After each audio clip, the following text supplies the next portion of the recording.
Labrīt, Labrīt Betona svētkos. Un tā kā man uzrunā bija ielikts 3 tēmas, kurām man vajadzētu pieskarties, lai būtu visi apmierināti, tad varētu arī tām pieskarties.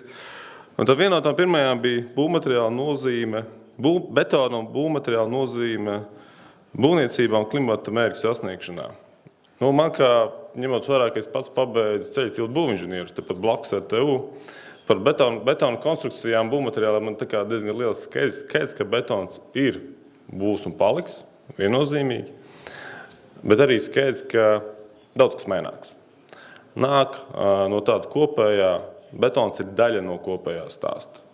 Tāpat kā mēs skatāmies no savas puses visu kopējā būvniecības procesu no sākotne līdz beigām, un betons ir tā sastāvdaļa, un jūs ļoti labi zinat, ka tagad mēs mainamies laikus un ļoti daudz kas mainās. Nāk jaunas saistvielas, nāk jaunas betons arvien paliek arvien pie jaunākajām konstrukcijām savādāk tiek izmantots, un jā, tā ir daļa no tā visa procesa, kas notiek.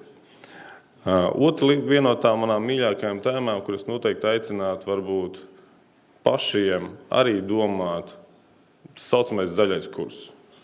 Es aicinātu tādu vārdu kā zaļais kurs pašiem sākt lietot. Pirmkārt, tā ir zaļā vienošanās. Jo kurs ir tas, ka tev nosprožu parādu, tur arī mēs ejam. Bet Green Deal, kas ir zaļā vienošanās, tad, kad mēs abas puses apsēdās pie galda un vienojās. Jūs ļoti labi zinat uzņēmumā, kad ir vienošanās, tas tad, ka mēs abi puses saprotam, uz kuru pusi mēs gribam iet un kāpēc. Jautājums, kāpēc mēs tur gribam iet, ļoti vienkārši, ja mēs skatāmies globāli kopumā, tad tā aicināt vēl to zaļais kurs aizvietot ar vārdu enerģētiskā pašpietiekamība, jo to, ko mēs skatāmies, tas tajās daļās ļoti bieži ir importētās fosilās izēvielas tiek aizstātas maksimāli vietēji ražotām. Tā ir tā pamatlielā ideja, kas ir zaļai vienošanai.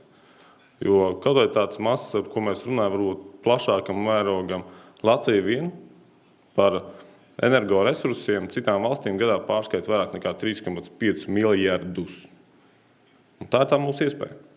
Un tas ir tas, par ko iet arī zaļā vienošanās tā diskusija par to, ka maksimāli aizstam ar to, ko mēs paši varam šeit uz vietas saražot. Tā ir tā lielākā ideja, lielākais virziens, kāpēc mēs arī viņā piedalāmies. Protams, ka jāskatās detaļās. Neviens nekad nav teicis, ka vajag akli visam piekrist. Viennozīmīgi, fundamentāli nē. Tāpēc arī mēs strādājam ļoti cieši. Cenšamies ar visām iesaistītajām nozarēm meklējam labākos risinājumus Latvijai, labākos risinājumus mūsu nozarei, lai mēs varētu attīstīties un iet uz priekšu. Jo nekur nav teikts, un arī nekad nepiekrīšu kāds, tas, kas ir veidojis kaut kāds arī stereotips, mums Eiropa lika. Pirmā lieta, mēs esam paši Eiropa, un otra lieta, tad varbūt ir jāatzīst dažkārt, ja mēs nespējam savus intereses aizstāvēt, tad tā ir mūsu problēma. Nevis Eiropas vai kādu citu. Jūs ļoti labi saprotat, ka tad, kad jāslēdz darījums, jūs nevarat pateikt, mēs jau gribējām, bet otru pusi neatļauj. Tad piedod, bija sūdīgi argumenti, kāpēc nespēja aizstāvēt savas pozīcijas. Un trešā tēma, par ko gribētu arī pieskarties, Latvijas klimata politikas Eiropas kontekstā. Un te ir labas lietas, mēs spējam aizstāvēt savu viedokli. Ja mēs to darām laicīgi, mēs to darām jau sagatavot, tāds labs piemērs, runājot, tikko bija milzīga diskusija arī kaut kur parādījies saštuns par tūlīt, ko Eiropa aizliegs mums izmantot malku kā kurināmo pēc 30. gada, malku, šķeldu, biomasu. Nekā. Ar milzīgu darbu, protams, Eiropā ar argumentāciju, pamatojumu, ka nē, ka mums viņa ir nepieciešama, tāpēc, ka pirmkārt mēs aizstājam fosīlo gāzi ar to, ka mēs Latvijā pārgājām uz biomasu, ko mēs šeit pat Latvijā ražojam. Jā, Eiropa saglabāja to. Un viņa būs pēc 30. gada varam mierīgi turpināt izmantot. Vai tas bija vienkārši? Nē. Bet vai tas bija neizdarāmi? Arī nē. Jo skaidrs, ka mums ir jāpierāda tādai kā Spānija, kur vispār kā meža sektora tāda nav, kāpēc kādam vispār Eiropā vajag. Jo Eiropas gadiem, jā, viņi skatās, viņiem tas vienkārši pilnībā liekas nesaprotam. Viņiem koku materiāli nav, viņi jebkur aizliek koku materiāli, kāpēc ne? Bet tā ir tā lieta, par ko mums nevajag sevi novērtēt par zemi, ir jācīnās katrai nozarei, ejam kopā, skatāmies, bet kas ir ļoti svarīgi, strādāt sazobē. Ja kaut ko redzat, kaut kas ir jābūt sazobē gan nozarei kopā ar ministriju kopā, jo mēs jau kopīgi veidojam to politiku. Un līdz ar to, ja kāds saka, hei, kaut kas ir pārāk ambiciozs, jā, mēs ir apzināmies, ka daudz mērķi ļoti ambiciozi. Mēs pilnībā piekrītam tam.